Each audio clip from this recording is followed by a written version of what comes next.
Of course, what a dramatic week of twists and turns in the world of sports. Mola is spinning heads in Spain and making Diego Simeone emotional with every touch. FA Cup action in England, the Lagos Marathon in full swing. And I'm right here ready to unpack this with you, of course, as Tuyose Adebanjo is joining me via Zoom. So let me confirm her presence. Tuyose, are you there with me? Good morning, Mark. How are you doing? Fantastic. So good to have you here.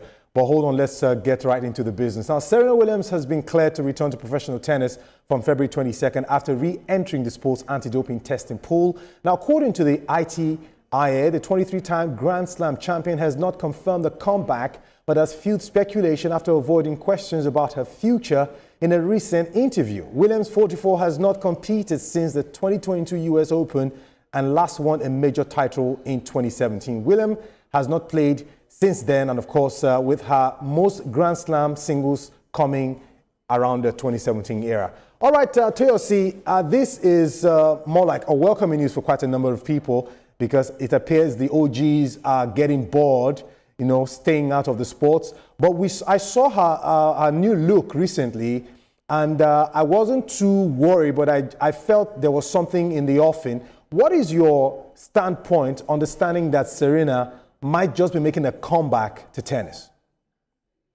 Well, for now, there are still speculations. And speaking of our new look, it was like an ad for a particular drug for losing weight. And of course, she received a few backlash for that. You know, on the internet, a lot of people talking about the Ozempic, whether it's good or not. But then for Serena Williams, as at last year, August, she registered again for drug test, meaning if you want to come back to the tennis, you have to at least have 6 months drug test. You register yourself so that they can do the testing properly and see if you're fit and ready to come back to tennis.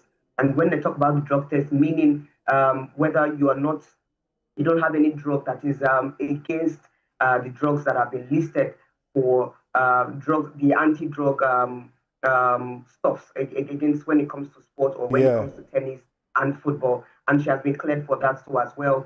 Even in fact, as sister Venus, came back last year too as well. She played. The last time Serena, by the way, played a tennis game was in 2022, the US Open. And that's like 4 years now. Yeah. But we know that she's still fit, she's still doing so well. Venus is 45, and there have been some talks that the both of them have had 14 Grand Slams together playing as doubles. Yeah, true. So there have been talks. Venus has been talking to the press, talking about how she would love her sister to come back, let them go out on that final, on that high, and both of them play the doubles back again. Venus is 45. Serena will be 45 later this year too as well, while Venus will be 46 later this year. And it will be lovely to see both of them come back. There have been rumors with either Venus and Serena coming back. Venus, by the way, did not retire. She just went on a break and she's back. But it will be interesting to see the Williams sisters, pair up as a double again. But I don't know about Serena playing as a single. The tennis game now is more competitive and stiff. I understand, yes, she's physically strong. She has 23 career Grand Slam, and of course, she's the best of the best when it comes to this game. But then again, trust me, the data science in tennis right now, it's not as Serena left it in 2022. So it's going to be a very tough test. The likes of Sabalenka, Rybakina, Iga Swiatek, and we have 16-year-old Victoria Mboko now. These guys are, energy machines, and they're doing so well. So trust me, I think the double is a good way for Serena to start when she pairs up with her sister before she now goes into the singles. All right, before I let you off the hook on this particular Serena issue right now, the sport is becoming more physically demanding as we speak. We saw how some of the competitions played out, some of the fixtures, it was quite intense. Now, going by the age of Serena, 5 hours games.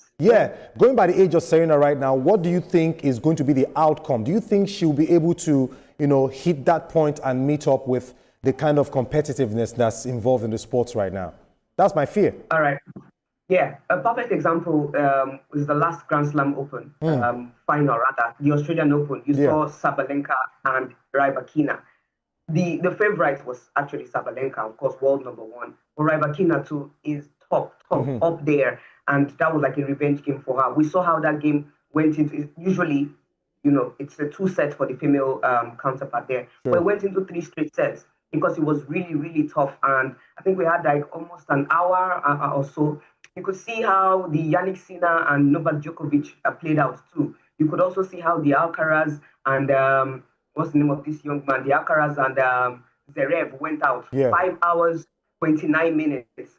Tennis is going to a place where we're seeing long hours now. We're breaking records in terms of long hours. We're seeing 5 hours games.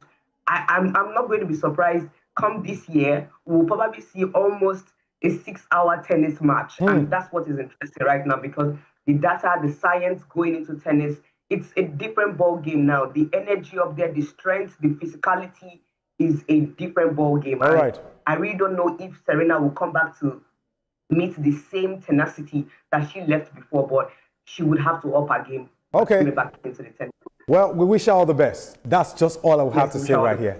Now, exactly. Thank you very much. Now, move on to the next story. It was a frustrating night in West London for the league leaders Arsenal as the title charge hit a speed bump at the GTEC Community Stadium. Despite taking a second-half lead, the Gunners were held to a 1-1 draw by a resilient Brentford side, leaving their lead at the top of the Premier League table at just 4 points. Now, of course, this is how the table stands. After 26 games played, Arsenal remain top with 57 points, 4 points ahead of Man City, who are on 53. Aston Villa are third with only 6 points from the top. Man United are fourth with 45 points, while Chelsea close out the top 5 with 44 points. Now, Toyosi, there was a lot of drama when Arsenal dropped 2 points against Brentford. And there's been so much intensity, like the outcry is giving this feeling that people really do not want Arsenal to win the title. What is going on? Well, this is the beauty of the Premier League, the title chase. We're already in that particular period where you're not just fighting for the title alone. You're fighting for top 4. You're fighting for top 6. You're fighting for top 8. Because now we have the Conference League. And then you're also fighting the relegation battle. Now let's leave the relegation battle and focus on Arsenal, because that's the interesting part here. They drop points against Brentford at the GTEC Stadium. We know the GTEC Community Stadium is a ground where when you go there, there's almost every certainty that you will drop points. Toyosi, can you hold on a bit?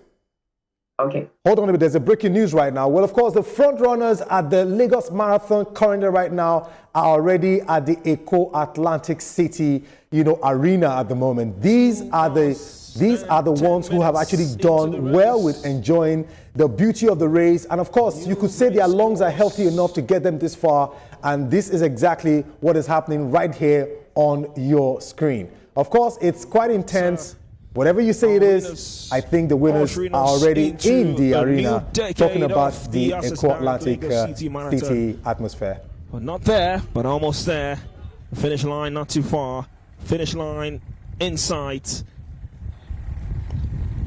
As they continue to march on.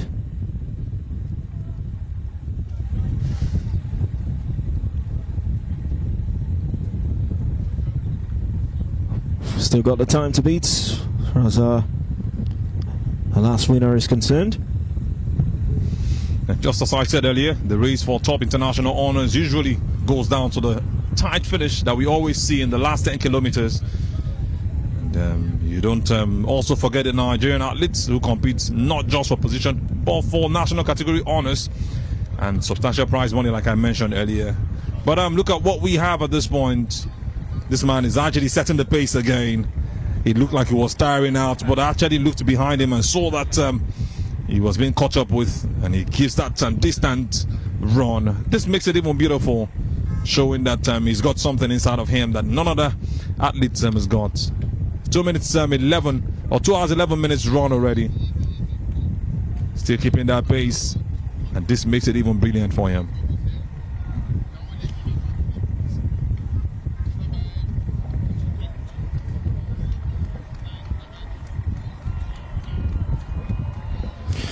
And he has done it 2 hours 11 minutes into the finish line, and they are showing that they are the best when it comes to marathon races. And he has made it to the finish line. Exchange of pleasantries from Bookman. All smiles. Chopped on. What a race from the very get-go. Stayed in the race, stayed in the course, stayed in the leading position. And right at the final few kilometers, the ante was upped. We've got our top three. Just crossed the finish line now. We've still got more elite runners to make it, and now they come in their numbers now. Just makes it really interesting. All right, 2 hours, 11 minutes right there from the winner, of course, at the Lagos Marathon. He has gotten to the finish line. Many are called, they say few are chosen. I saw all of them this morning while they were all preparing to hit the ground running. And I knew definitely not all of them would be at the finish line. It's just about how the race of life is sometimes. You know, the first shall be the last, they say the last shall be the first. But this man was able to pull it off. And as a matter of fact, it was said that while he was running out of gas at some point, but when he looked back and saw that they were almost catching up with him, he had to increase his pace. But finally he made it. He got to the finish line, 2 hours, 11 minutes. So if you are actually out there, you want to try the marathon race, you see what it takes to be there. You have to practice and train. I know some people just woke up this morning and said, I want to join the marathon race. Unbelievable. Funny, but fantastic right there. And of course, the winner is already... Yes, of course. Toyosi, you heard it. The 2 hours, 11 minutes, the winner finally got to the finish line. As I said, anybody that wants to run the marathon must have lungs for it. I'm telling you, trust me, that man there, you just have to also, I have to add, you have to have sheer determination. Yeah. Because even if you're tired, you just have to keep going. Yeah, absolutely. All right, of course, let's quickly divert slightly to what we were discussing earlier on, talking about Arsenal dropping points against Brentford. We were talking about the whole chances, because Man City is closing up already. Do you think Arsenal still got this in the bag? Yeah, I think they can. Okay. I remember the last 90% chance for Arsenal, All right. 10% chance them losing it. And the 10% chance, this is what is happening when it comes to the 10% chance, where they lose points when they need to get, points. This is where champions are being tested, right? Games that are very tough, where you're supposed to grind out the result, even if it's a 1-0 result, unfortunately for Arsenal. And the funny thing about this game, at the death of this game, Arsenal had a counter-attack to make it 2-1, and Gabriel Martinelli flopped his lines. And of course, Arsenal fans were really livid and upset. Of course, they also blamed the refereeing decisions, talking about, refereeing being inconsistent, but I don't think that is, it doesn't make sense to me. It was a fair game. They had the chance to make it 2-1 at the death, but they didn't.